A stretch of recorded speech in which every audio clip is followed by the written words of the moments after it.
Hello and welcome to the next episode of The Podcast, a cannabis podcast for budding enthusiasts. This episode, as always, was brought to you by 420 Australia, your premier lifestyle company, as well as Johnston Genetics, makers of awesome strains such as the Grandma's Sugar Cookies and the newly released Ron Swanson Kush. In this episode, we're joined by Johnnie of Johnston Genetics, who fills us in on some of the details around Johnston Genetics, as well as some of his plans for the future, and much more. So here we go. Okie dokie, so a big welcome to our guest, Johnnie from Johnston Genetics, and thank you so much for coming on the show today. How's it going? Pretty good. So we'll just jump straight into it. So awesome. The first question I like to ask everyone, growing up, what were some of the reasons you decided to get into cannabis, and what was your first experience with it? Was it with some friends? Was it with your uncle in the backyard? Wow. That goes way back. I got into the cannabis industry at a young age. Earlier than 13, I don't remember my exact age. Started smoking, just hanging out with friends, as everyone did. It was known to me. That's what my dad did growing up, so it wasn't anything new to me. I wasn't doing it to rebel. But that was kind of the original time of whenever I had my first instance with marijuana, just hanging out with friends, busted out a joint. And so I was just like, yeah, let's go for it. And I fell in love immediately. I think I have kind of a hyper mind, and it settled me down. And that was just amazing for me. Literally at that moment, that joint was life-changing for me. Yeah. And so when you first started growing, what were some of the first strains you were growing? You mentioned that your dad was already doing it. So did he have kind of like a library already, or were you guys kind of trialing out breeders at the time? And if so, who were some of the breeders around at that time, like when your dad was doing it, or were there no breeders yet? There were breeders, but not in our local area. We were it was extremely underground. We started in Oklahoma, which is a completely no tolerance state, zero tolerance. And so breeding was not really talked about amongst groups of people. It was done basically back then as a necessity to have the next round of seeds to grow for the next year. And we basically had a lot of my dad had a lot of his old stuff that I don't know all of the exact sources and stuff, but he's acquired them over the years. And whenever I first started, he didn't give me anything. It was me starting out on my own. I didn't exactly have like a free gift of genetics from him. But later on I did. Let's see. But he picked up seeds from all over. He picked up seeds from Africa, a lot from Africa. He spent 12 years in Africa. Oh, wow. So yeah, all over. And then in Middle East, it was basically, that was the real two main locations he acquired from, and then some through some South American travel. But he spent 12 years in the Middle East and Africa. So that's where a lot of my influence comes from, is what his kind of choices were growing up that I watched. That's incredible. So did he kind of work these lines out himself, or were they just kind of run as they were? And it probably would have been pretty game changer to have Afghan seeds at that time, right? I mean, I'm imagining this was probably 20, 30 years ago. Correct, yes. Yeah, that's one of our biggest, I guess you could say, staples that I have in the storage vault is old school Afghan. And I'm going to be breaking that out very soon for my next breeding projects in the next 6 months or so, I think.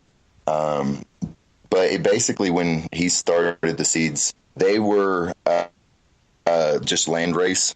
Essentially, he just brought them back, started, and then we would just have to it would be each year the best that would be selected. We'd keep the seeds that we ran from it, and then every year we'd progress with it. Yep. So, I mean, what generation do you think they would be at? Just, like since he's had them, probably like, F20 or something, or they won't work that much? No, I don't know. His health isn't very good anymore. He's no longer doing anything himself. But when he stopped, they would have probably been in the teens, possibly, at least. We don't always grow the exact same thing every single year, but we make sure to get seed stock of most things for the next year. And that's kind of where that love of that and watching things progress, change, watching the genetics mix with each other. And, from a young age, that's what inspired me to want to start doing this. Then with the switch of legalization here, that kind of just gave me the kick in the ass to get it going. Yeah. So it sounds like you were pretty self-sufficient for quite a while. At what point did you decide to bring in kind of, some foreign genetics, so to speak, maybe some clones from some other people, or, you bought some seeds from some other people, or was it really just working with your own stock until then? Well, I felt like a lot of stuff, I don't always just smoke what I grow, and I smoke things from other breeders. I've probably smoked something from every breeder out there, but I have my favorites, and my favorite smokes, as a tip of the hat kind of respect to the breeders that did breed some of the genetics I've used. That's the main reason. Like, if they bred something that I, fall in love with, I'll probably be throwing something of mine that I think would work out well with it. Genetics come into it. It's mostly a show of respect to the other breeders. Yeah, okay. The work that they put in. And that really started around the legalization time for here, maybe a year or two before that, because medically here it's been, quite open for a long time. So I've been working with other genetics for a while, I guess I could say.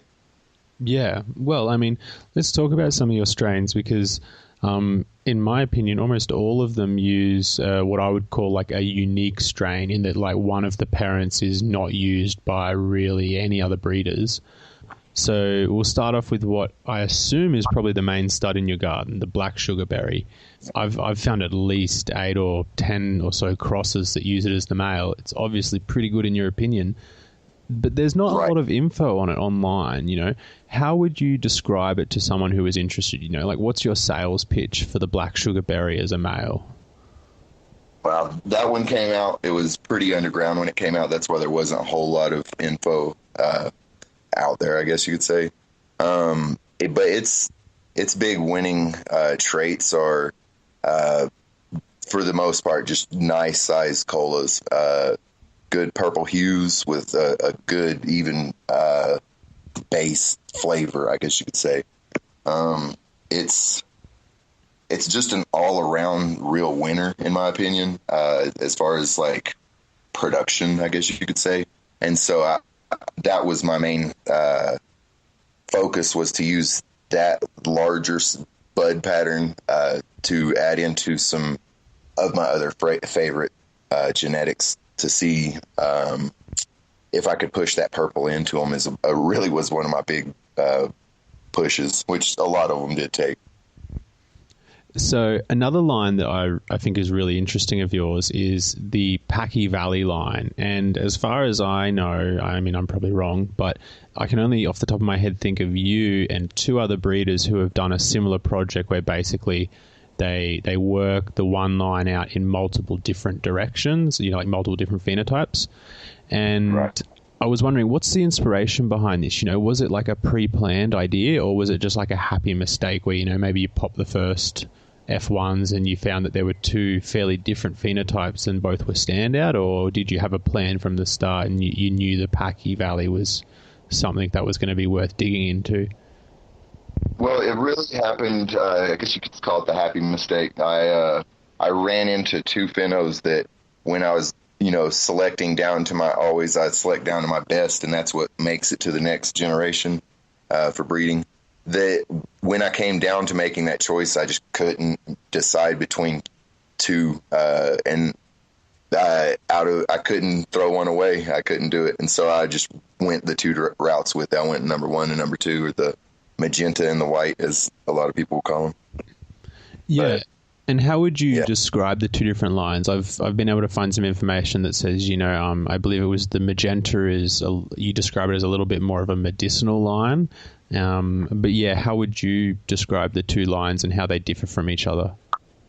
The magenta would be more along the, I don't know how you'd explain it. Medicating, it was more heavy in the medicating field, like, heavy indica effect, I guess you could call it. It really would sit you in your seat. The white was a little more on the brighter flavor note and not quite so couch locky.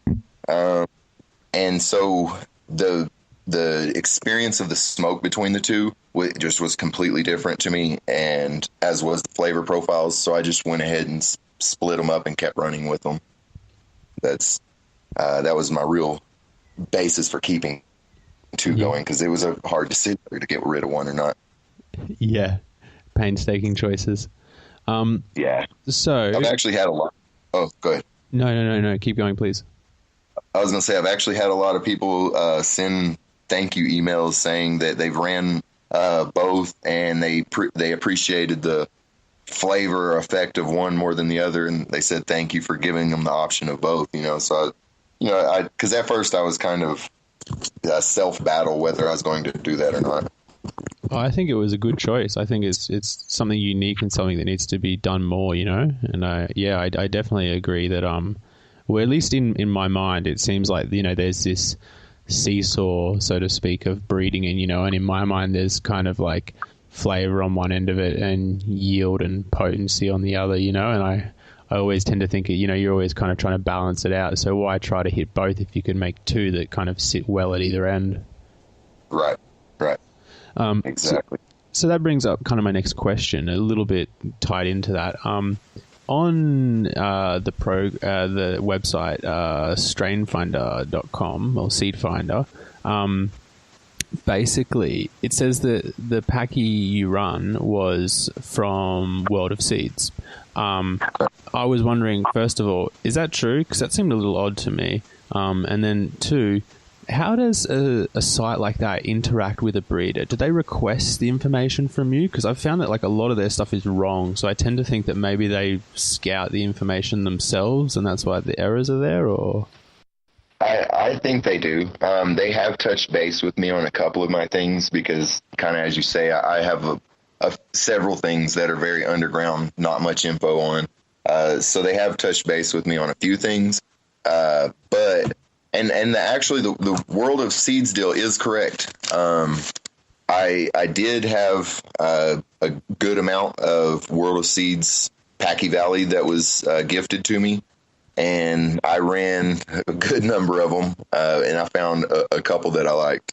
That's where that comes from. And I believe so. That was a couple years ago, but I do believe it was World of Seeds. Yeah, I've actually had some all right success with World of Seeds myself, but I've heard some conflicting reports. But I also just thought, given what you said earlier about the Afghan landrace stuff, maybe it had been stuff your dad had maybe collected. No, it is not. I don't want to take credit from them. It was. I will say, in all honesty, I ran a good number of seeds to find the ones that I found. Had I just had a 10-pack and popped them, I probably would have came out with a complaint. But I ran more than that, but I did find what I consider to be some good winners. So it's with numbers, you'll find winners. Yeah, for sure. Yeah. So, onto what I think is maybe kind of your new main breeding project, the Pine Tar Kush. It was used in the making of the Ron Swanson. So back to the start. The Pine Tar Kush was made by Tom Hill. This is a strain which has actually been quite in demand for a while. A lot of people have been calling for its resurgence. Was that part of the inspiration for you working it into the Ron Swanson line? Like, did you think to yourself, I'm going to make this new strain and I want the Pine Tar Kush to be a part of it because there's certain traits that I'm looking to put into this new stud, for example? Well, I wasn't aware that there was very much of a movement going on with it. It was a favorite of mine. I had been growing it for a couple years just for personal smoke. And at some point I just decided, hey, and I started running it outdoors instead of indoors, and I was getting some very large plants, 9-10 feet tall on average, and several feet around. And so I wanted to take it. It had a full bushiness where it bud all the way down the branch, very tight. And so I wanted to take it with a couple of my other strains, and I did several breedings with it. Only a couple were released. But I just really enjoyed it personally as a smoke, and it was one of my kind of personal pushes in my genetics. I do about 50-50, half of what I would like to see bred and half of kind of what I feel like the industry would like to see bred. So it's kind of a balance. I don't like forcing people upon only what the strains that I would like to smoke. So I try to give a good variance, I guess. Yeah. And so in your mind, did you just kind of think that the black sugarberry, given how you mentioned earlier that it adds those nice colas, did you think that would just kind of complement the pine tar, or was it for different reasons you chose the black sugarberry to mate with it? Yeah, I was trying to make a super plant. The way that the pine tar grew for me consistently for a couple years, and my love for the black sugarberry, I knew that they would work well together. I just didn't intend to. I guess I didn't know that I would like the Ron Swanson as much as I did.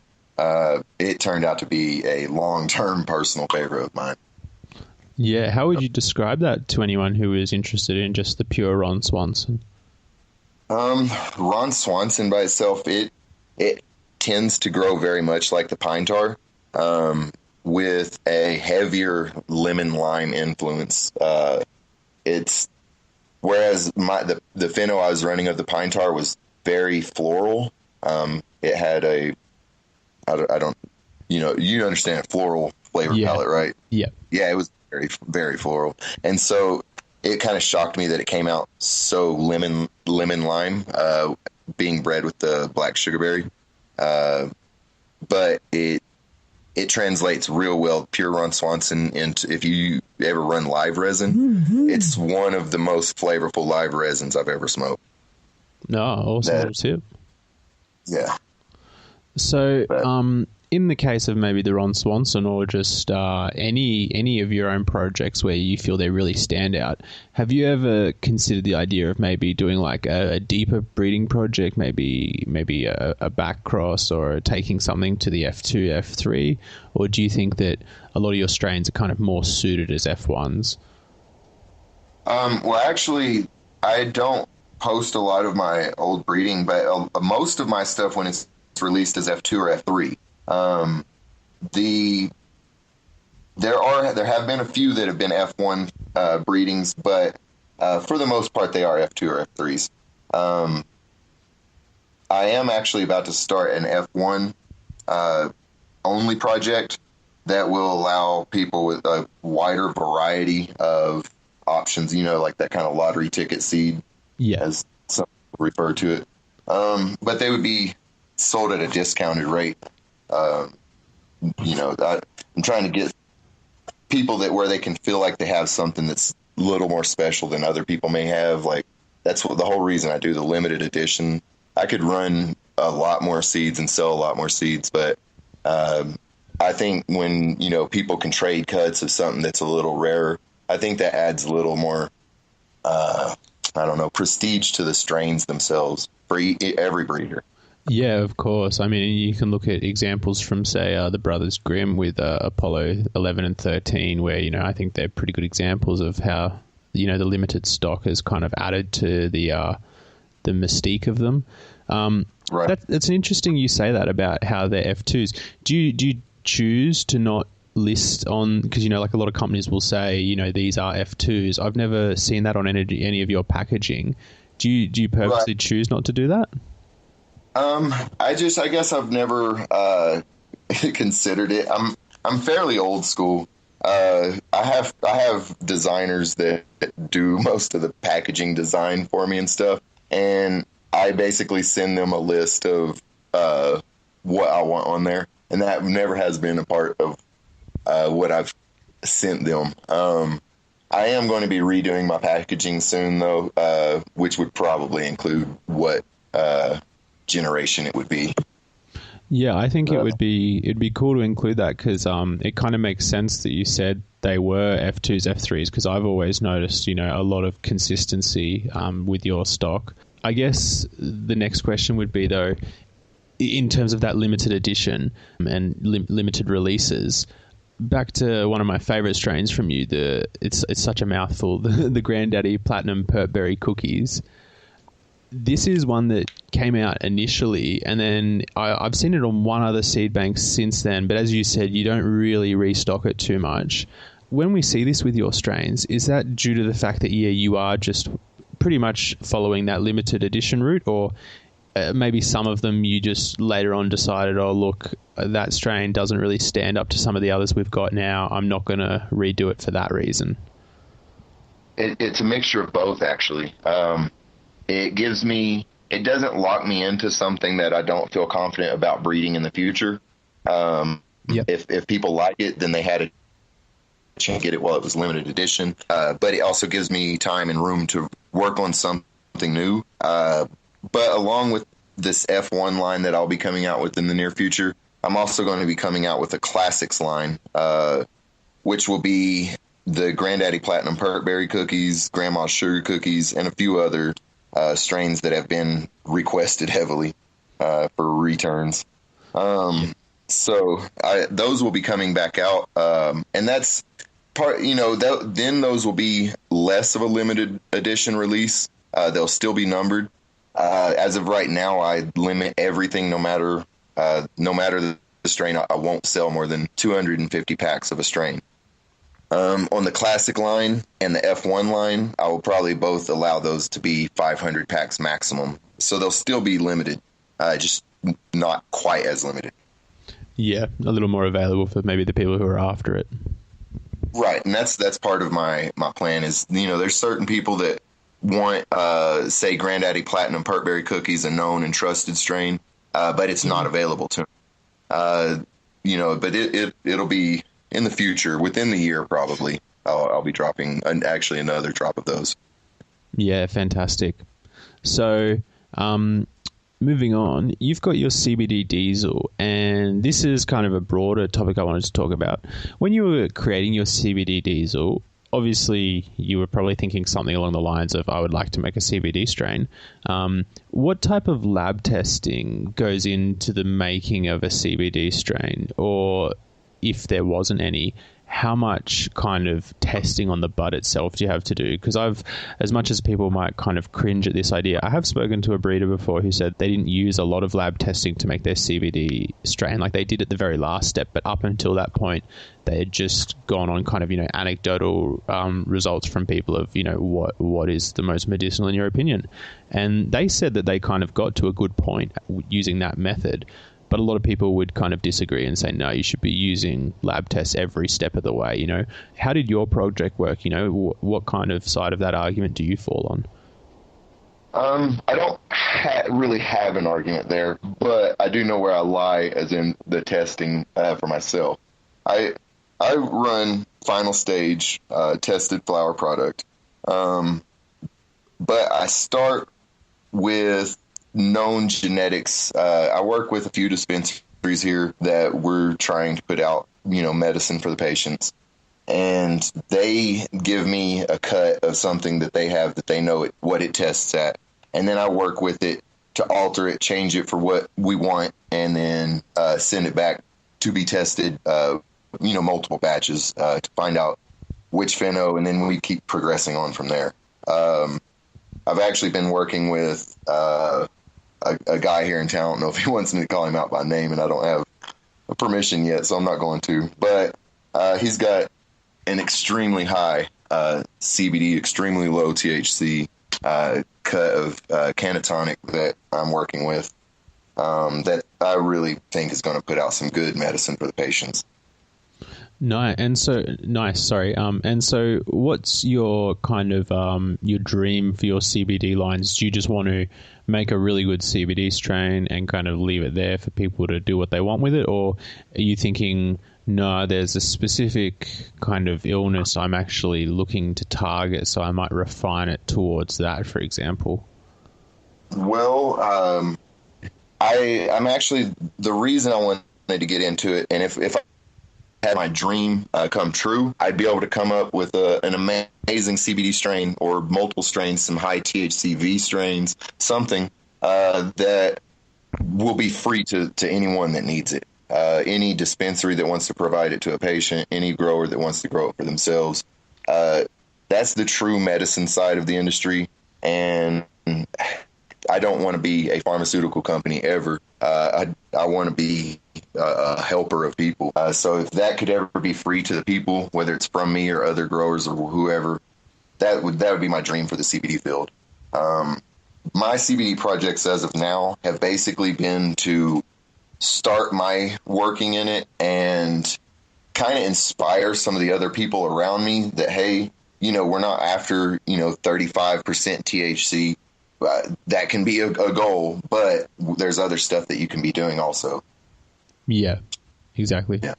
So, your Mayday OG, this is an interesting one to me because a few people have done a similar route to you where they decide to leave one of the parents kind of non-documented, like they're not going to fully release the details of it. What in your mind is the reason for doing this? It obviously adds a bit of mystique. I think in my mind, the first person who comes to mind is, the cookie fam with the Girl Scout cookies. That's probably the most notable one where we don't know the full genetics. Do you think that it's a little bit of a marketing move? And if so, I think it's a good one. But is it maybe something else for you? Maybe you don't quite know the father? What's the reason for that? No, it's actually like it was a marketing move, but in a way that you wouldn't think. There have been several genetics that have been swindled from me, I'll call it. I won't call people thieves on that, but and I don't want them getting the credit locally to me. So I sometimes keep certain things secret to not blow up the strain that they're holding. Okay. So it's not for my marketing. It's for like anti-marketing to the people who have my strains that shouldn't have them. For certain, I have a few ones that I didn't want out there and they're out there. So I just don't give them the credit so they don't, yeah. And so that kind of brings us to an interesting point. What is your thoughts on sharing of genetics? And I guess more specifically, for someone who buys your genetics, maybe even a future breeder, what would be your kind of your protocol or your recommendation for them for using yours or someone else's strain? Do you think that as long as they ask you first, like, hey, I'm going to make this strain, I'd like to use this, that's fine with you? Or do you think, no, they don't even need to ask? Or, what's your thoughts on it? I think asking is polite, but people are going to do what they want to do. And as far as I was going to be kind of a smart ass and answer your protocol question. All they got to do is put it in the ground. That's all they have to do. Like I said, asking's polite. I appreciate it when people ask me, and I feel honored when somebody feels like breeding with my stock. I'm never pissed about it. That's, there's nothing but love in the industry. It's a plant. We're all just working to try to make it better. Yeah.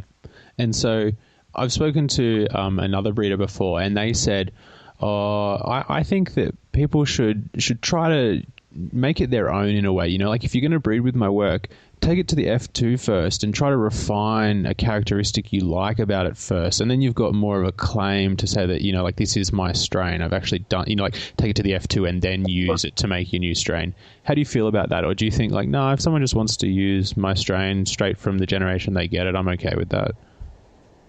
No, I agree with what you said. I think putting work into it is part of paying the dues and calling yourself a breeder. If you just throw pollen on a plant, you successfully bred something, but I wouldn't call that breeding yet. Put in a few grows, get it stabilized a little bit in what direction you want, and then let people know about it. Yeah. Okay. Yeah. So people shouldn't announce the new best breeder in the world when they've made their first F1. No. I'm sure that must get on the mind of a lot of breeders. It must be really annoying. Yeah, it happens a lot, and nowadays just more than ever. I remember when you could count the breeders out there on two hands. Now you need pages on the internet to list the breeders. Yeah. So how do you? Sorry, go on. No, go ahead. Yeah, I was going to say, how do you manage to kind of stay relevant in the industry in your mind? Do you just take the approach of I'll let my work speak for itself, or do you feel that, as you kind of referenced, there are just so many people, breeders at least, it's kind of hard to get lost in the sea of marketing almost. What do you think is required these days for a breeder? Do you think, as you mentioned before the interview, do you think having a social media presence is like a good or a bad thing, or what do you think? These days in 2016, it's definitely a good thing. I wish that I could be better at it. I'm kind of old school. I don't get on the internet much. I don't surf. I recently figured out what a meme was. So I'm not real big on the internet stuff. And I'm going to work at it. Like, that's something that I owe to the other growers, the people that want knowledge about my strains, that, connect with the fan base. I've got to get better at it. Posting pictures is not that hard. And answering people's questions is not that hard.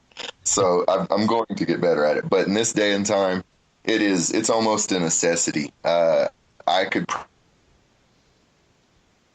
probably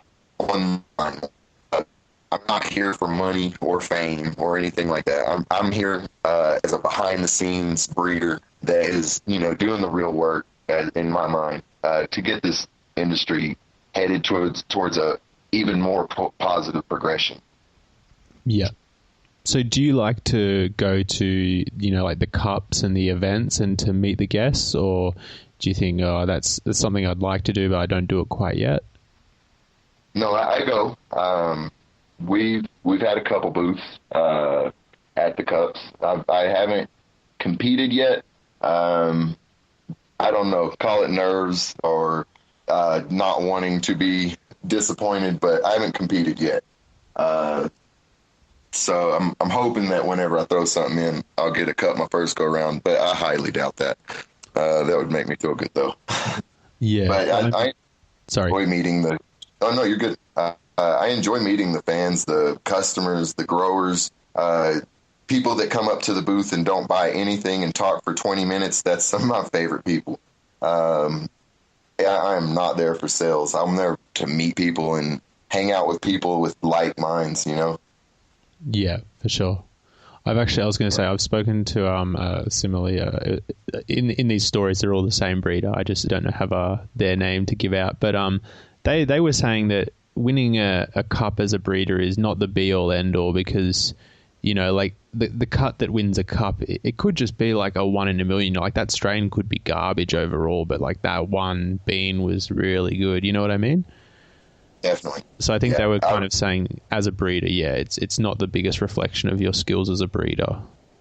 Definitely. That's why I haven't competed, or at least to a small extent.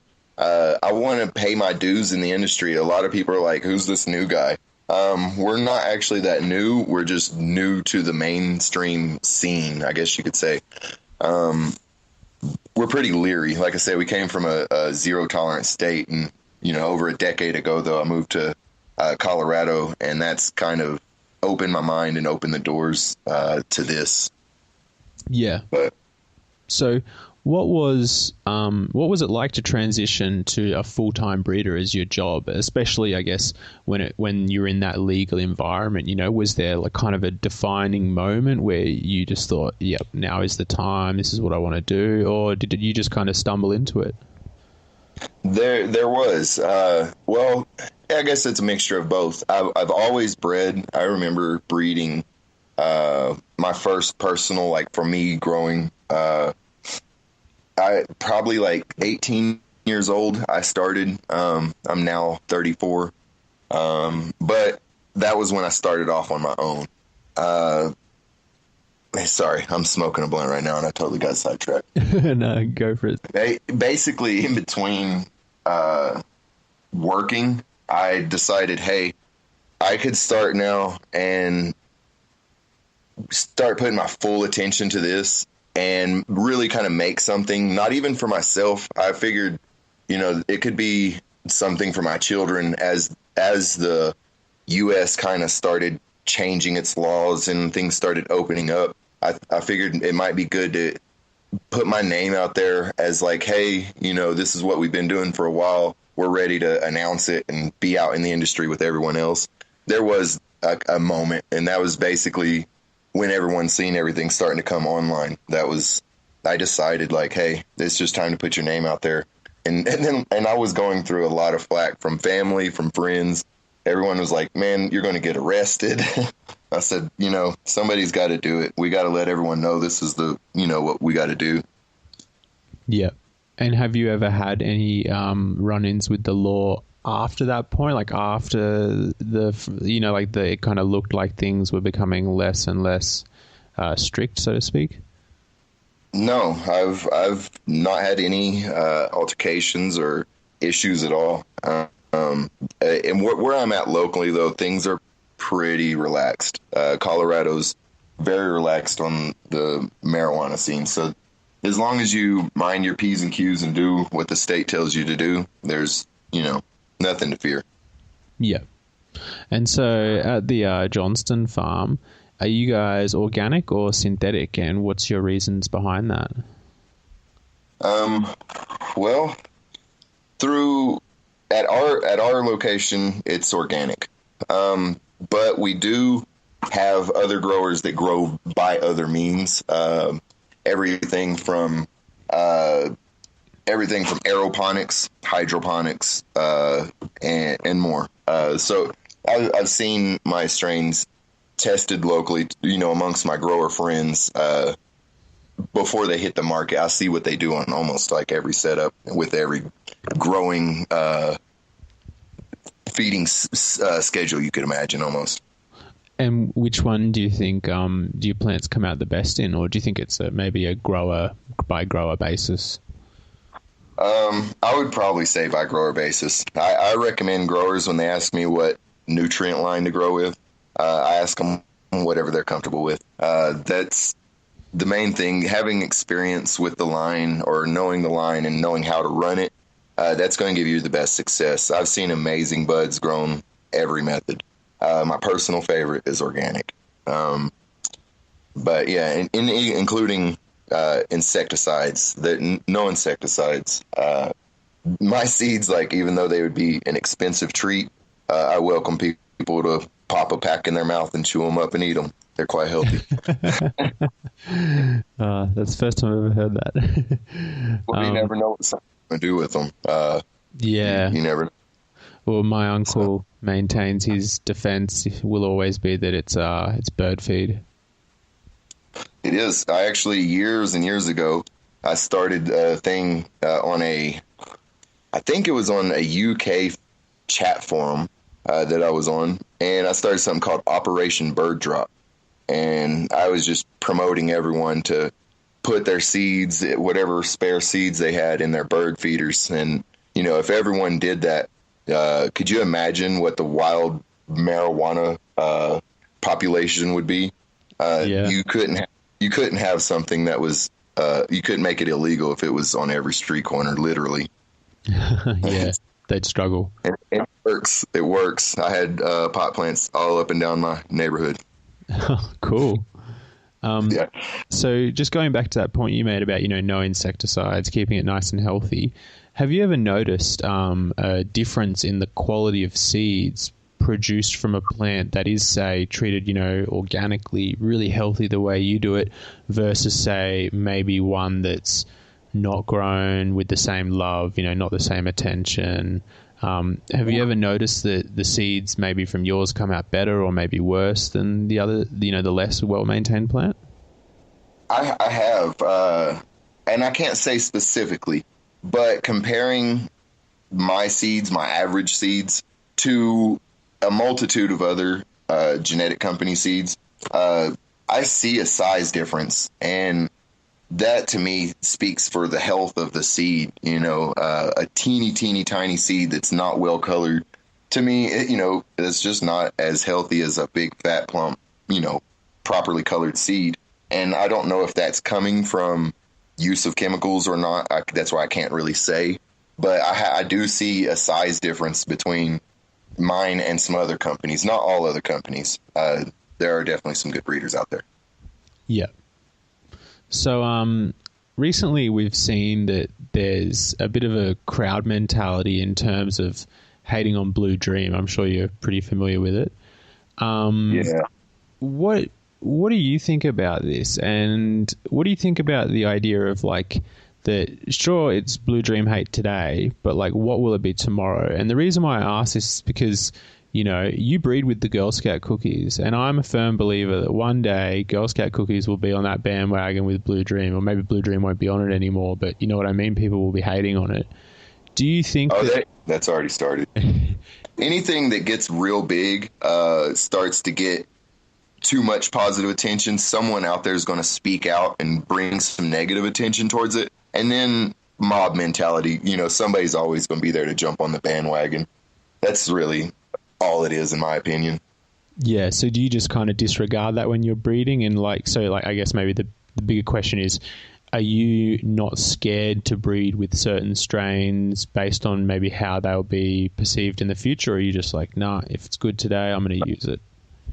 Yeah, not at all. The only things that I have steered clear from are some strains that have some kind of outrageous names or kind of names that I wouldn't want to keep going. That's the only thing I've stopped. Not because of people's views on what the strain will be now or in the future, though. No. Okay. And when you say the names of strains, you mean maybe the more hard drug referenced ones? Correct. Yeah. I don't want to name them out because I don't want to call no one out. But yeah. I think we all know what you're talking about. Yeah. I try to keep a positive vibe, or at least not a negative vibe. Yeah. Yeah. So I the name with the strain carries a little bit of I don't want to call it karma, but it's the name associated with it. Yeah. You don't want something to have that name. So how do you feel about people who make F1s giving the strains names before they've even kind of grown them out? I guess this maybe ties into a breeder type of question, but if you're a breeder and you make a new F1 and you're just giving it out to your friends straight away, you haven't even tested it yourself, and you're giving it this, some crazy, purple spaceship, or, just some crazy name or whatever. Do you think that that's a bit of a misservice to the people who have done the work? In my opinion, if you're just goofing around and you make an F1, I don't think you should really name it until you've I think a name should kind of reflect some of the characteristics of the strain. Do you think the same, or do you think nah, you might just have a hunch before you've even grown it out, and you know what I mean? No, I definitely agree. Especially you may name something this cool ass name and now you put it paired with this stupid plant that you grew, and now that cool name's taken. You should have saved that for a cooler plant. Yeah, that's a good point. Yeah. Yeah, so save the cool names. Wait till it's a legit plant, and then give it its badass name. So if we looked at a typical Johnston breeding project, what would you list as in and this might be a hard one, in order of priority? What are the traits you're breeding for? Do you value, flavor as the utmost priority, or potency, or, bag appeal? How do you kind of rate these traits in terms of what you're aiming for? I always throw one in that my number one is one that I never hear anyone name. It's structure. The structure of the plant itself is my number one. Having a healthy plant body is my first. That's what I look for. Once I have that, I look for like you say, that holy trinity of like flavor, potency, yield. That's a hard one to balance, and those three obviously come right there in second, third, and fourth. My favorite though would be taste. The flavor is number one for me. Potency would be second, and yield would be third in that order of those three. And so that's basically how I judge all of them. Now, certain strains, they get restructured in the priority order there. Yeah. Mostly for like medical stuff. And so as like a bit of a follow-up, do you think that kind of how I mentioned earlier with that kind of seesaw analogy, do you think you always are kind of trading off some traits for the other, or do you think it is possible to kind of get the trifecta in one, or if you do, it's very much like a 1 in a million? Yes, you can find that perfect one, or what will be right then at that moment seem perfect. But for the most part, 80+% of the time, it's a seesaw effect, as you say. You're giving and taking. But you will find every once in a while that one plant that just, even amongst all its peers, it tastes better, yields better, affects better, everything. You will find some, but it's rare. Yeah. What type of testing do you like to do on a strain ideally? Like what type of numbers would you ideally like to run before you're confident a strain can go to market? At least 100. At least 100. Sometimes I don't get happy with my breeding project and I start over. I've had to run things, over and over, redo my breeding to a different pheno, and start over, throw the seeds away. I won't let them out. And so sometimes for one strain to get out there, it'll be a lot more than 100. It could be 300 or 400 that I've ran to get that strain going and out there. Yeah. And during this stage where you've got these nice big numbers, is that where you're also potentially looking to maybe find a male for future breeding projects, or is that a different project and maybe even more numbers than 100? No, I do in the 100. I look for both always of any plant, any planting of any strain that I do. I look for a winner male and a winner female, or at least even a few. But I'm sourcing down in the end result to one or two.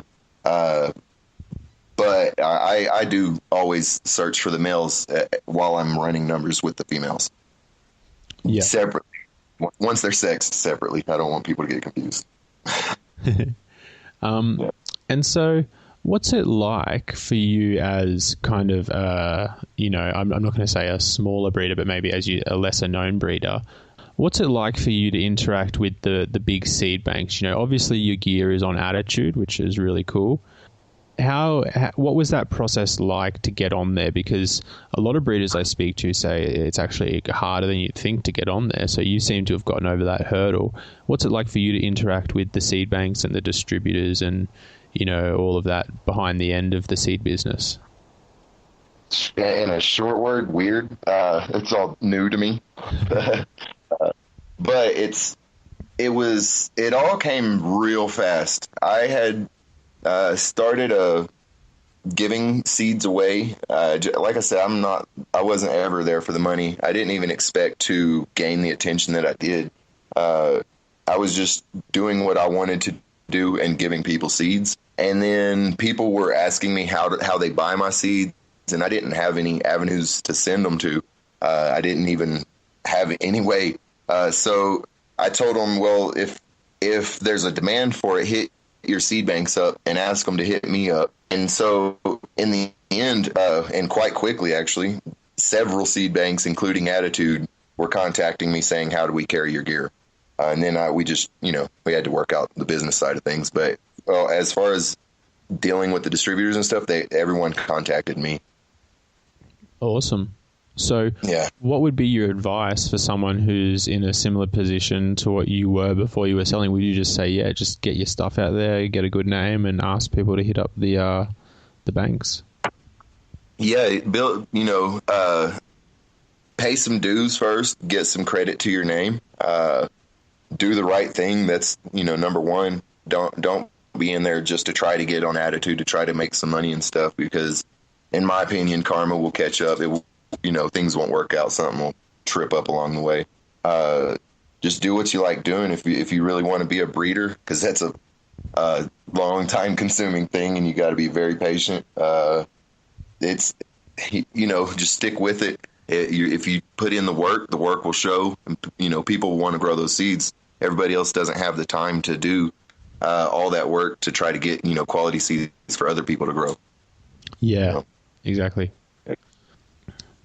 Okie dokie. So just going back to one of the points we spoke about earlier, you mentioned that, F1 seeds being the kind of, this lottery idea of a seed.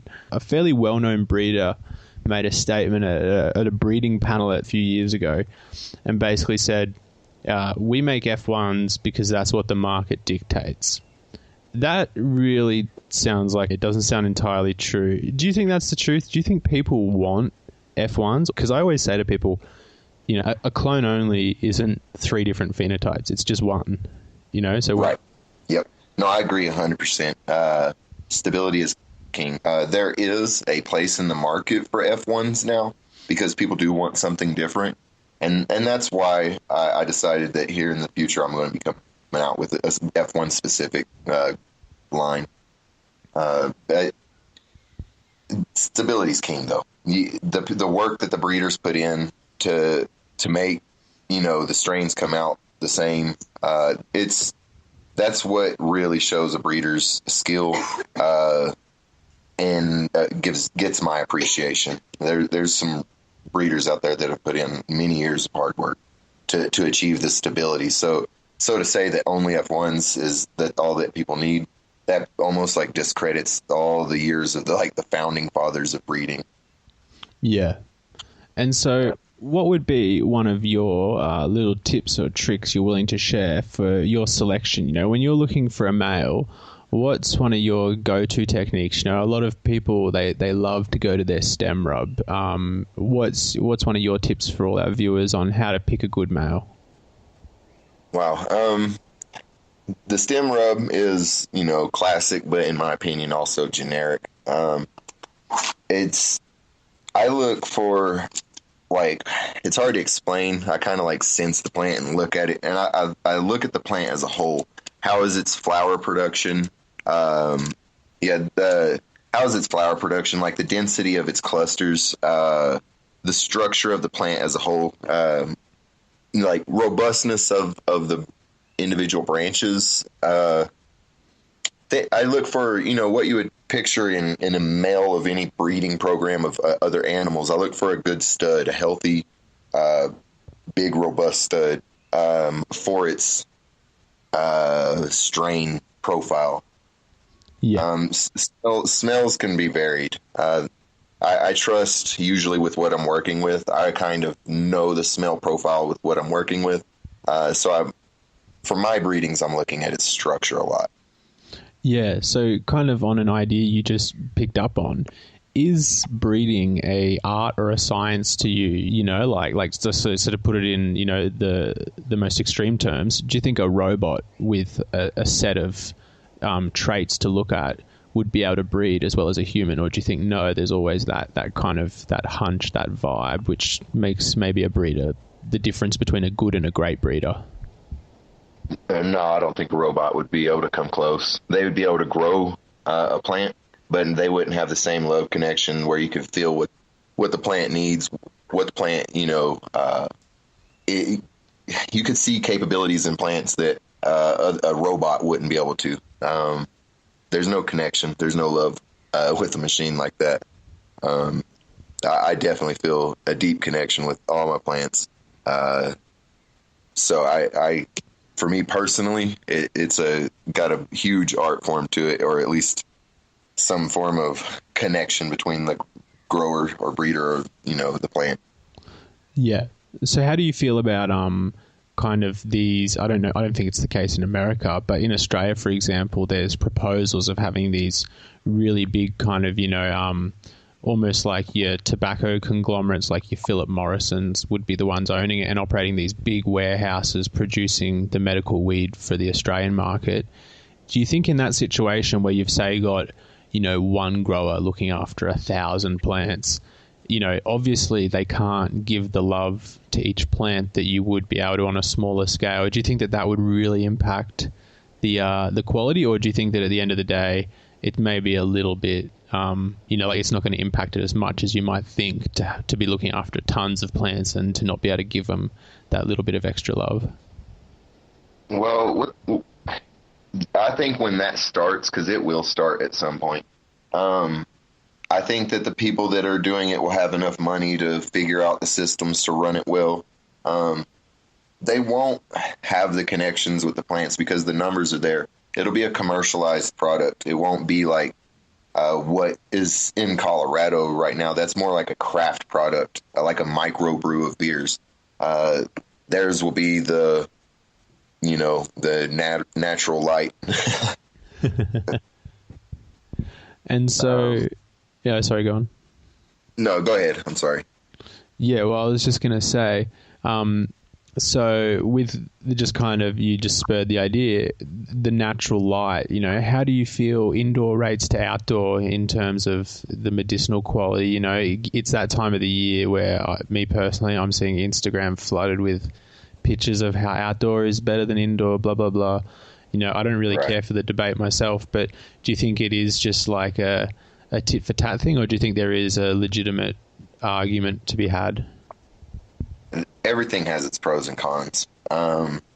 With outdoor, you can have a longer season as far as one individual plant and have a right amount of light and space for it to grow. But indoors, you can have a more isolated, controlled environment, and you can do things outdoors that you can't do. So they both have their pros and cons. I appreciate both. I can't say that I like one better than the other. I do a lot of work indoors, but I also have greenhouses. So we appreciate both.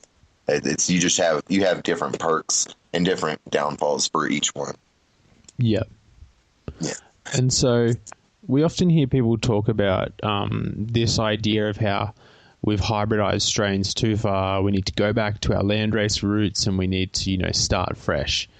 This idea has been around for ages. You kind of referenced earlier that you're going to do it yourself. Do you think the general mainstream will actually do it, though? Like, everyone always talks about it, but no one ever actually does it, or so it seems. Do you think that we will just keep hybridizing? I think that it'll stay getting more and more hybridized. And then at some point, the land races will be looked at as a prized possession. I don't think that most, of the profitable breeding companies out there are looking at restarting with new land races and taking up parts of their grow for that. I don't think it is that profitable. But it's something I'm going to be doing and look forward to. I'm old school. Like I said, I go back to my roots. I watch black and white movies all the time. So I have more appreciation for the old school. So I think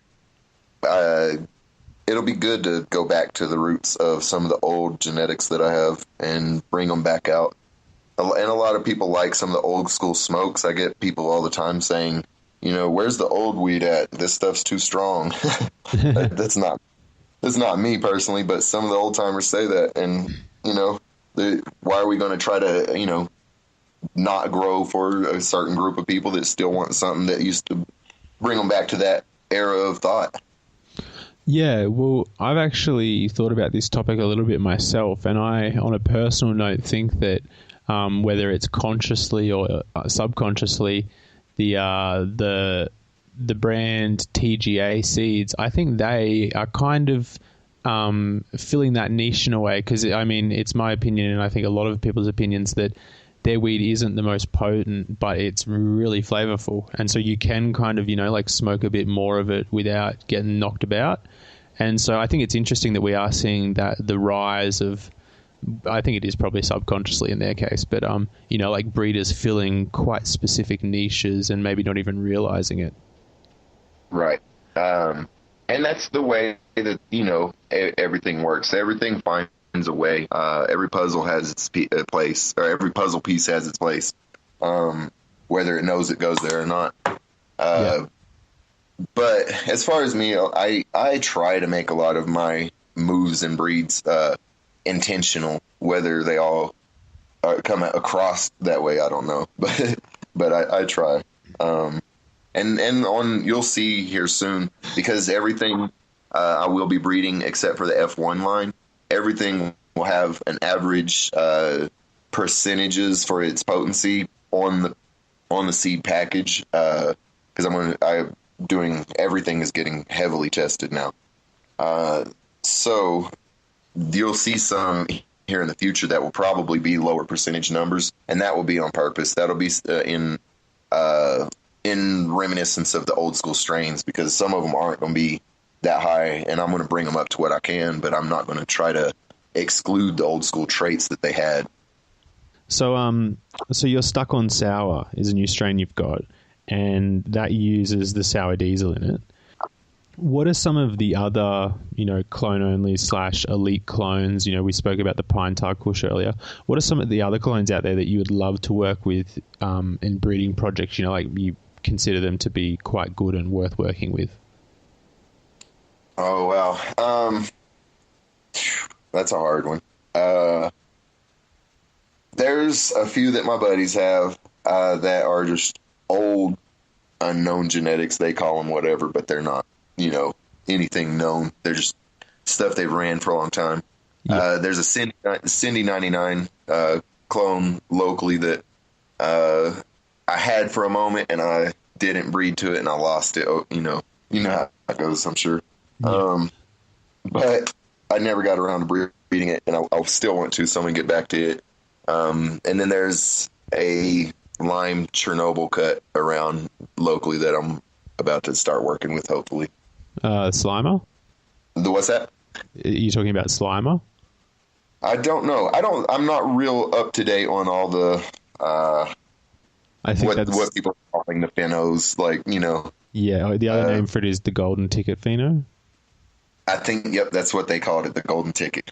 Yeah. So I've worked with it in the past. I have the seed stock that I used when I worked with it, and I'm going to try to get it back again and do some more work with it so I can stabilize something I like and get it out to the public, because I like that one a lot. Yeah, for sure. So, yep. Just having mentioned the Cindy 99 before, being friends with Duke, that made me realize who's a breeder you would like to do a collaboration with and do something with them, as opposed to just buy a packet and go from there. Right. Well, I mean, I have, I guess you'd call them heroes. I have so many heroes in the industry. There's a good handful or two of breeders out there that I would love to work with. It would make my day, but really, man, who I was going to say is who are some of those heroes? Feel free to list some off if you wanted. Well, yeah, I didn't know how that worked. I didn't know if I was allowed to. Yeah, of course. Well, there's Brothers Grimm would be a cool one. There's, what is it called? For a while, I wanted to do something with Moxie. Yep. Yeah, they're not old heroes of mine or anything. They're not old like that. But I had respect for what they were doing for some of their concentrates that were coming out. I'm always involved in the concentrate field, so I got a hold of some of their concentrates, and then I had kind of had the thought, like, man, I'd like to work with them. Yeah. So sorry, I was just going to say, for a lot of people who don't know, there'll be some people who know that Moxies are a seed seller and they do pretty good seeds. But they also primarily do a lot of concentrates over in the States. From what I've heard, it's some of the best. It is. Yeah, it's very good. and so I would really like to work with them. Like old school, like some shanty baba action. I would like, some of the. I don't want to name out some of the larger companies that I'd like to work with because it would probably never happen, and then I would look dumb. But like, it would be cool to work with Rare Dankness. Like, it seems like when I'm at the Cups, I'm always like near them at the booths, and we never talk really or anything. But I don't know. A lot of the people here, it seems like they're real clicked up, and it's hard to get into the cliques. Like, if you're not cool with certain crews or something, they don't show you any attention. And I don't go out there putting myself out there to get any attention anyway. So it's kind of hard. Like, I don't really talk to that many breeders around. I'm pretty much a hermit. I just stay to myself and breed. Yeah. But yeah, I would be in heavy respect to work with a lot of people. I'll just leave it there. Like, my list would go on because I love a lot of breeders. Yeah. Yeah. Well, I mean, just in terms of that clickiness, I mean, even from overseas, I can kind of observe that quite clearly. I was talking to a friend the other day, and he lives in LA, and he said he couldn't get a certain cut that I can't remember which one it was, but I thought it would be pretty easy to get it living in LA. And he echoed the same sentiments, like, oh no, it's still very clicky as to who can get what and who'll help you out. I thought that was a bit sad. Yeah. It is because I'm not that way. I want to work with people that are like-minded to me. There's other companies out there that have things that I would like to breed to that, I just don't, because I don't know. Some of the companies are a little too big and they've already got their own stuff. I don't need to bring any more attention to them, Yeah. By something of theirs. So what's one strain that either you yourself or just, society, the community in general, has lost that you really wish you had back, and why? Oh, that's an easy one. Skunk. Good skunk is hard to find. I mean, that was like the original, and now it's lost. Like that, it seems outrageous in my mind. I mean, it's not completely lost, but as far as the mainstream goes, like skunk's just not really that heard of. It needs to be there more. Hazes as well. Like, hazes need to make a comeback. Skunks need to make a comeback. Yeah. And so, did you ever get a chance to grow the roadkill skunk? No, unfortunately, no, I didn't. Big dream of mine, but never happened. Yeah, I'm always interested in asking people about that one. It's got, one of those ones where everyone's interested in it, but there's so little information about it. Well, there's a little old lady that lives down the road from me, and when I go for walks, I see her sitting out on her porch every morning, and she keeps the hope alive for me because she's got a pretty large greenhouse in her backyard, and it reeks of skunk and some high quality skunk. So it's still out there, very select. I mean, she's a little old, frail, gray haired lady, and she's keeping the skunk alive over there at least. Growing the killer.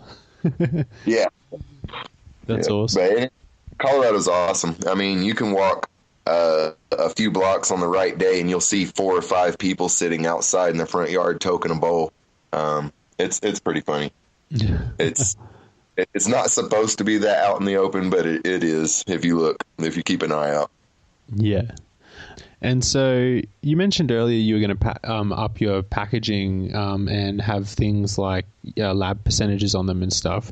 This kind of brings me to 2 questions. One, how do you feel about lab percentages? Like, do you feel like a lot of people I've spoken to said that the industry is very driven by percentages, and so it's easy for them to be inflated just for purposes of wholesale and selling and whatnot. So one, how do you feel about that? I feel like the industry concentrates on it too much. I can sit down with anyone that talks about percentages and whip out something that tastes good, smells good, smokes good, and makes them just as happy as any high 20s, that you can pull out. Yeah. Well, I was going to say, when someone says they've got some 30% weed, what do you think? I don't know how I feel about that. That's why I said high 20s. Yeah. I would like to see paperwork, and I would like to do research afterwards to see what that laboratory, how their testing methods are and stuff. Yeah. Cool. And so I guess when we expect to see your future packaging, we're not going to see mid-30s on it or anything like that? Oh, if I get tested at 30s, I'm going to have to send some more in to get tested again.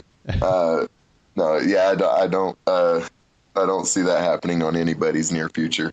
But I'm going to post realistic numbers. I'm going to post an average number. I can't post 23.87, on the packaging, but I'll post a realistic number. I'll do multiple, and I'll probably Instagram picture all the test sheets just, for the public. Cause that's unfortunately the industry is concentrated on numbers, but so I'm going to give them those numbers, but I'm not going to strive to try to shoot for only the highest of high numbers. I'm going to be testing as well.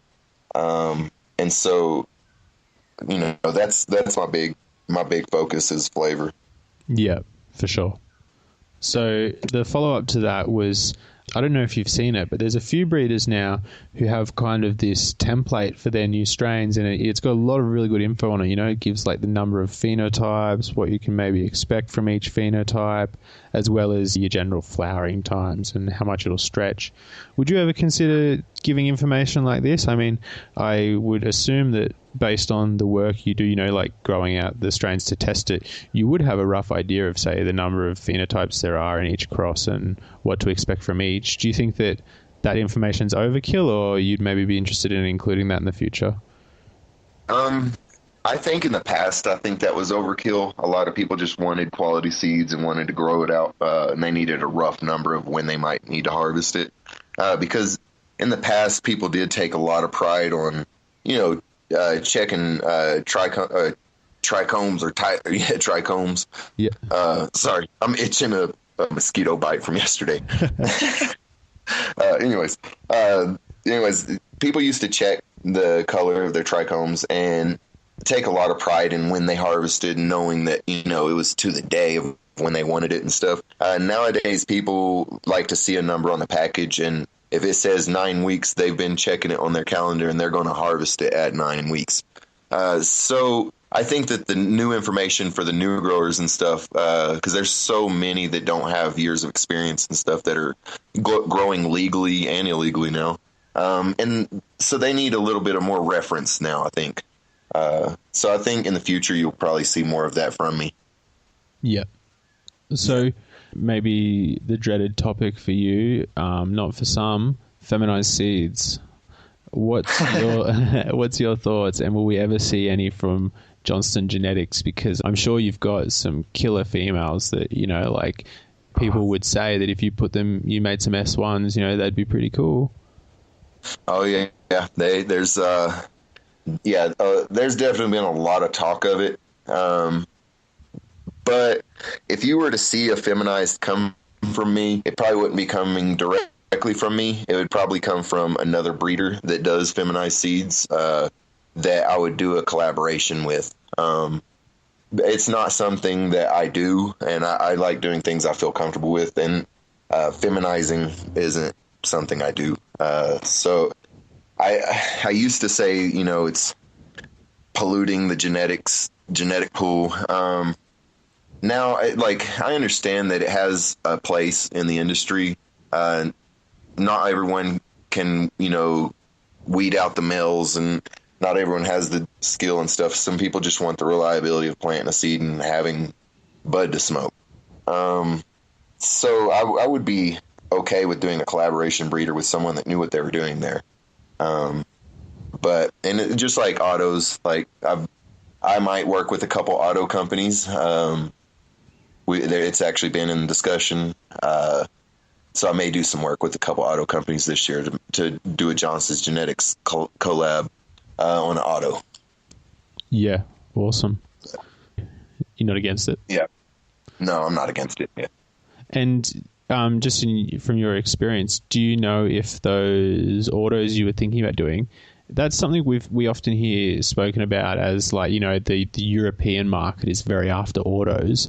Do you find that there's much demand in other parts, or it really is just in Europe? Europe's obviously the big breadwinner for the auto market, I think. Just in America, house size, yard size, and everything is just on average, it's larger. So people have more space and feel more comfortable with, even just growing a shorter indica or something. That tends to be the real winner around here. Yeah. Yeah. But in Europe, I do see that's my biggest request area for autos. And, you may see it come from me as a collaboration breeding with another company here in the next year or so. Awesome. You mentioned earlier that you're a big fan of the concentrates. How do you feel about kind of this rise in the former old traditions of people like Frenchie cannoli and just kind of this artisan hash market? How do you feel about that and how it compares to, say, our more modern concentrates like, your rosin and your live resin and all these things? I hope that we never lose the old traditions. It's in fact something I'm going to be working on personally. I don't want to see the art of good quality hash go away.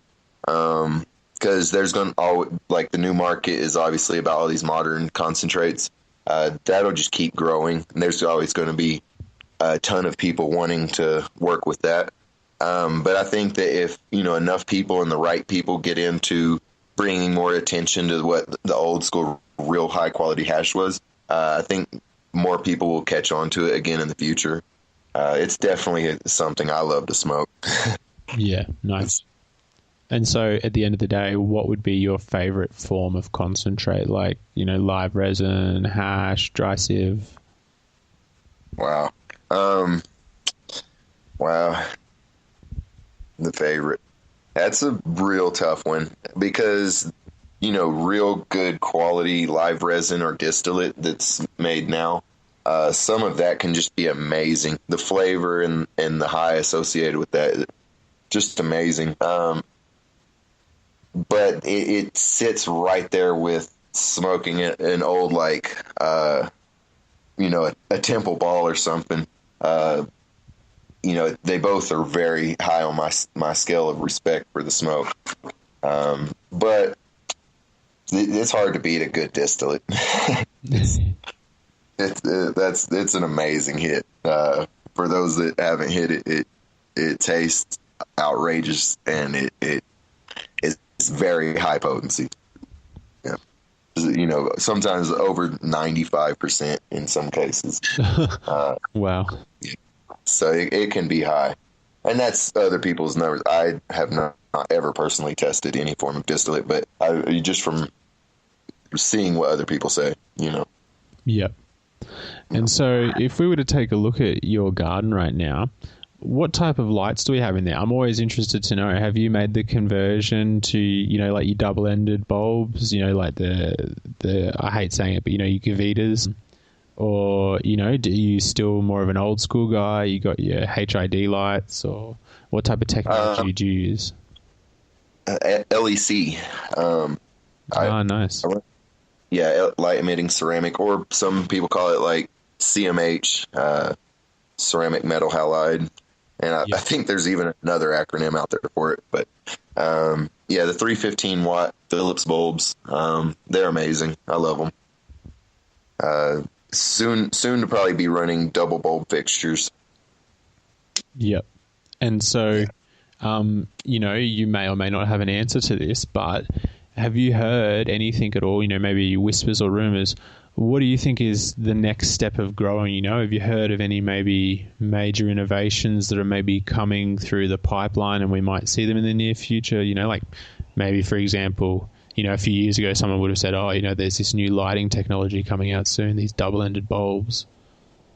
Well, I think that the things that are going to blow up are things that are already out. I think that in the future, the plasma market will get bigger.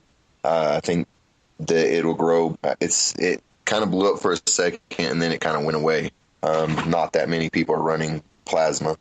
But LED, I think, is that's what a lot of companies are spending the money in to do the research on.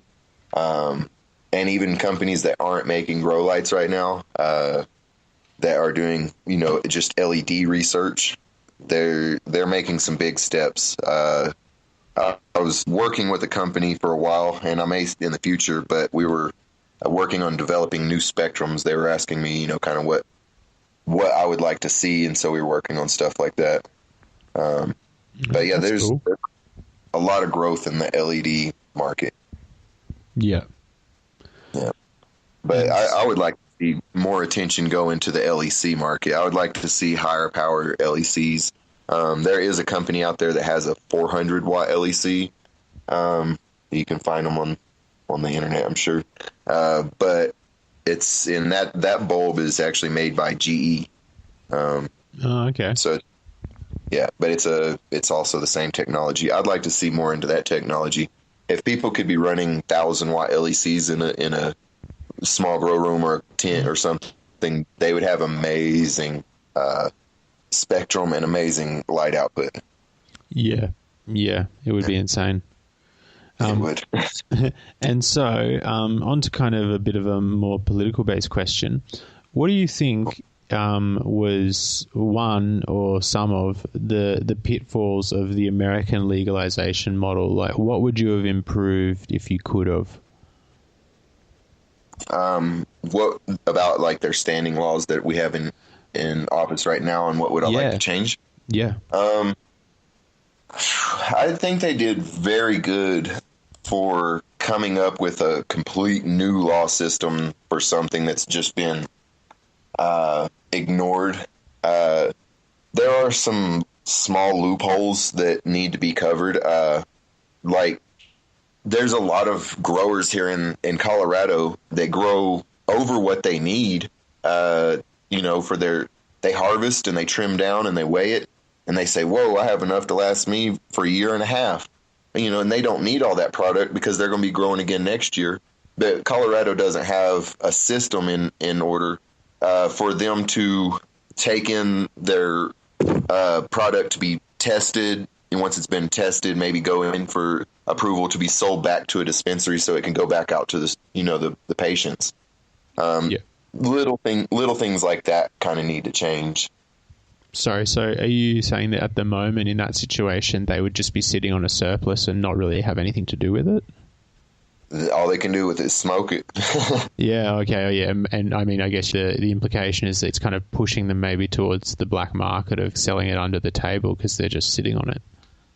Definitely, yes. I mean, kind of like they say, idle hands, Yeah. When you have something just sitting there and you see it and temptations around, there are going to be, percentages of people that will, take that route. I recommend everyone here, at least in Colorado where everything's legal, abide by the laws. We're gifted, this luxury of having all this weight lifted off our shoulders. And it's not hard here to abide by the law. I mean, the law is extremely relaxed, I guess you could say. There's people with crazy plant count numbers that can grow, crazy numbers at home, which they shouldn't be. You can have a doctor write you up where you're allowed to buy a pound a day. That's what you're allowed to. Yeah. So, and that's getting rarer because they're cracking down on stuff like that. But your average, when you sign up, I think you're allowed to buy 2 ounces any day, every day. So, for a medical card, for recreational, I think it's an ounce a day. Yeah. Still a good amount. And yeah. So, that's a pretty relaxed law. I mean, even if you are a real heavy partier, smoking good Colorado buds, it's hard to smoke an ounce a day with your friends. You can do it, but you can always go back tomorrow and buy another one. Awesome. So just getting to the last part of the interview now, we're just going to do some kind of short, light-hearted questions. This is one I always love to ask everyone. If you could go back to one place, geographically, at one point in time to get some landrace seeds, where would it be and why? Wow. It would have probably been a couple thousand years ago, Asia. I would have liked to have some of the early stuff. I'm still after some actual true Asian landrace seeds. Anybody out there that's listening? No, so yeah, I'm really after that. So I would really like, if I could just take even a time period of seeds, that would be, a couple thousand years ago, old school. Yeah, geez, I've never thought of that. That'd be almost scary to think of what it would be like. Right. Take something with a base foundation, genetic structure of old school back then and hybridize it with something from now. It'd be. I was going to say you're going to work it out in a different direction for the next 1,000 years. Yeah, that would be interesting to see a whole new evolution of the plant. So, what do you think is the worst thing to happen to the cannabis scene in America? Wow. As far as politically? Yeah, or maybe even just in general. Maybe people are more in it for the money now. That could be maybe one thing. Yeah, that's one of the things I don't like seeing now. It is going to be a big money industry, but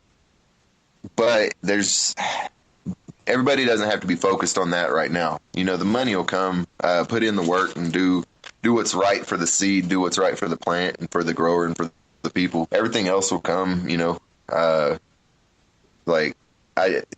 The greed that's associated with it and the clickiness that we talked about earlier, all that needs to go away. That's not stuff that's associated with people that smoke weed, that grow weed. That's like new modern day weeds culture. And now that needs to go. Yeah. Yeah. And so what is the worst strain in your opinion? That's crazy. Well,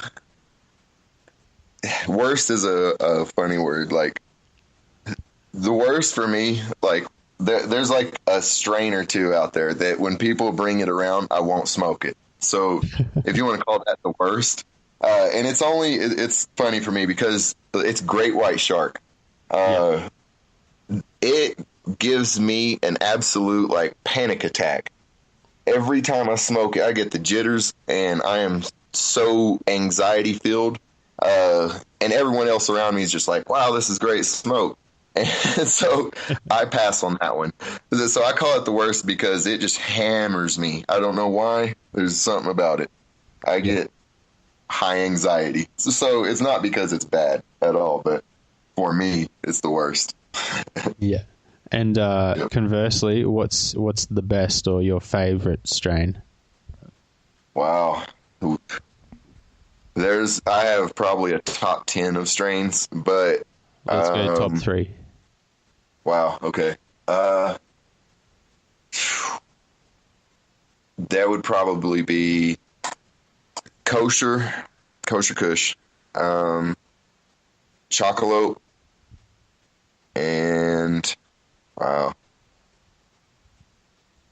That's hard because I feel like I'm going in order now. I'm trying to pick my number one. I enjoy a good old school haze. Like, they're getting pretty hard to find. So, like, the old hazes that no one cares to take the time to grow anymore. That would just in general, that would be a top one also. Yeah. Nice. Yeah. What is your kind of growing tip for everyone? What's something where, like most of the time when people contact you and they've got a problem, it's this or just in general, like what's something where people normally are just maybe could improve in some way in terms of growing? Well, there'll be like a kind of a 3-part answer to that, I guess. One would be just really be in touch with your plants. Spend a lot of time with them. Watch them grow. especially if you're new at this, that they should be your babies, that you should probably be watching them like probably too often. When you start growing out, you want to see every 10 minutes you want to look at them. So I would just say spend a lot of time with them. Number two, talk to other growers. Nowadays with the internet, there's a lot of information to be had. Even without asking a question, you can type in something on Google or in any kind of these platforms, and your question's already been answered somewhere along the line. But there are people to talk to. So that's the biggest thing you could do to help yourself is, go to other growers when you're having an issue. Don't just try to take it upon yourself and assume you know what you're going to do to fix an issue. And then like three, bug mitigation. You don't want bugs of any kind unless you use good bugs, hunter bugs and, things like that. So keep an eye out for bugs. And if you have to use something to control them, there are organic options out there that do a pretty good job. So look into those, because you will be smoking this product or eating or ingesting it in some fashion in the future, I assume. Yep. And so what is your random product endorsement? I would say, for an ingredient, a little tip, look into insect frass. It's, insect dung. I believe that's what it is. That's it. I'm pretty sure it is. But look into that. It's got quite a few health benefits to your plant. It's a natural thing that can help the plant in multiple ways. If you look it up, insect frass, FRASS, for those that don't know. Yeah, is it something you mix into your soil or a top dressing thing, or? You could actually do both. But yes, it's something that you would add into the soil. And that it has some kind of low numbers of nutrient, but it's stable, and it actually has I think they could call it chitin. It's a chemical that's in there that helps the plant in a couple ways of kind of like its immune system, I think. It helps with the long sugar polymers. Right. Yeah. And so it's good stuff, and that would be a simple thing I would say to look into for people, a little, I guess, additive tip. Yeah, awesome. So the Emerald Cup this year is looking like it's going to be a really cool event. Is there any chance people will be able to catch you there and have anything maybe for sale? They will be able to catch me. I won't have anything for sale. I will probably be running around checking the place out in the crowd. And then, a couple times throughout the event, you'll be able to probably catch me at Ed Rosenthal's booth. We'll be hanging out there. So, yeah, I'll definitely be there. That's really cool. So what are you up to with Ed Rosenthal? Yeah, it's actually pretty cool. He contacted me here a while back asking if I wanted to come up be in his upcoming book, which blew my mind. He is definitely one of my heroes for many, many, many years. So when he contacted me, I was just ecstatic and honored to be able to have that opportunity. And we did some work. He'll be featuring the Grandma Sugar cookies and the Granddaddy Platinum Perkberry cookies. He'll be showcasing both those strains and talking a little bit about us as a company. But originally there was going to be one book, and it was going to be the Greatest Hits, and I believe it was going to be called the Greatest Hits and Rising Stars edition of the Big Book of Buds series. And that book got too big. He added too much information, too many pictures, and so it got split into two books. So right now, the Big Book of Buds Greatest Hits is coming out, and here shortly there will be another book coming out, and I'm not sure of the title. Well, I have an idea of the title, but I can't release that. But that will be coming out soon. I'll be in that one. Fantastic. That's some awesome news to hear, especially, you know, on a personal note. It must be great to be getting some recognition from someone, you know, you look up to. Oh, wow. It literally, there's not words that can describe how I felt at that moment when he contacted me. And then actually, last year when I was having a booth in the Michigan Cannabis Cup, he popped by the booth, and I was sitting there, you know, talking with customers. We were pretty busy, and he walked up, and I looked up, and I seen him, and I'm never starstruck. I've met multiple celebrities and hang out, and, you know, they're just people just like you and me. But when I saw Ed, I was starstruck. I didn't know what to say. I basically could just answer his questions with short answers.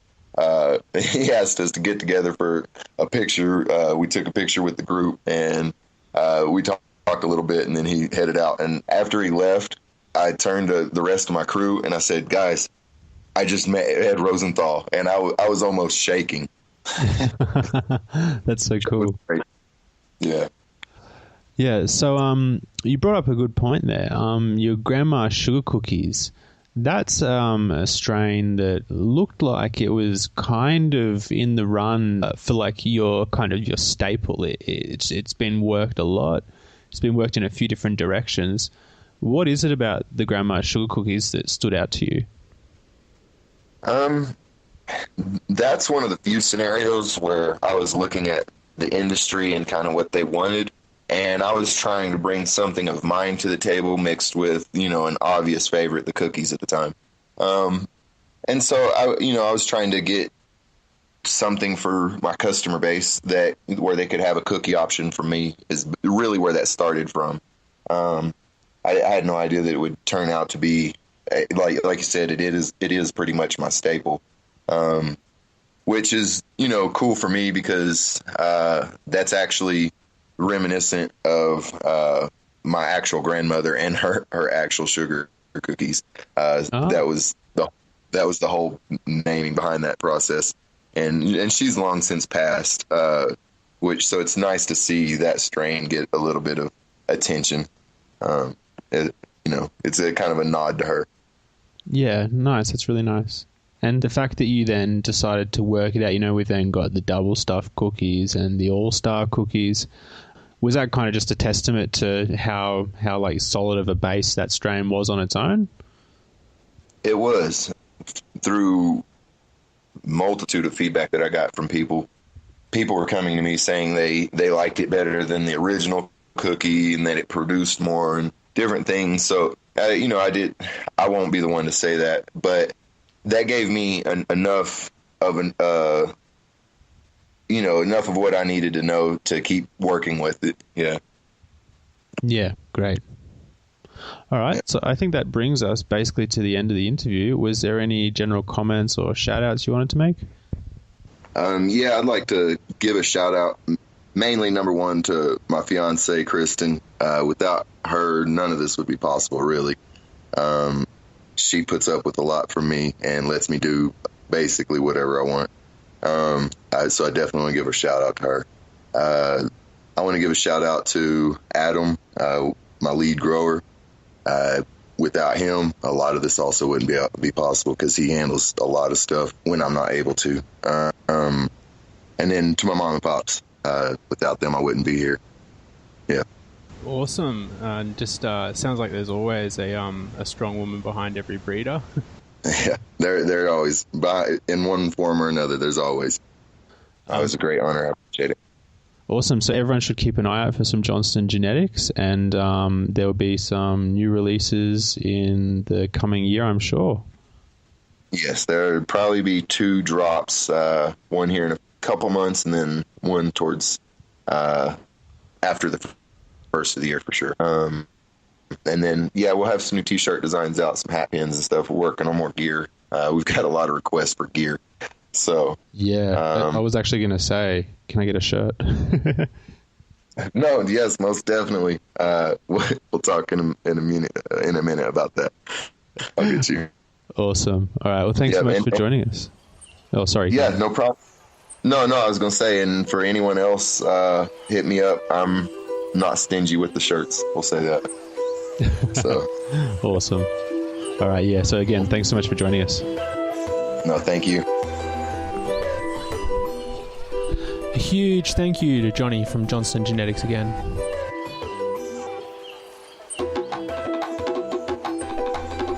And 420 Australia.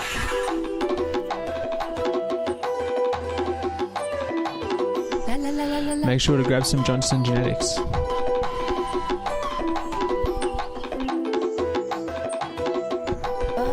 See you next time.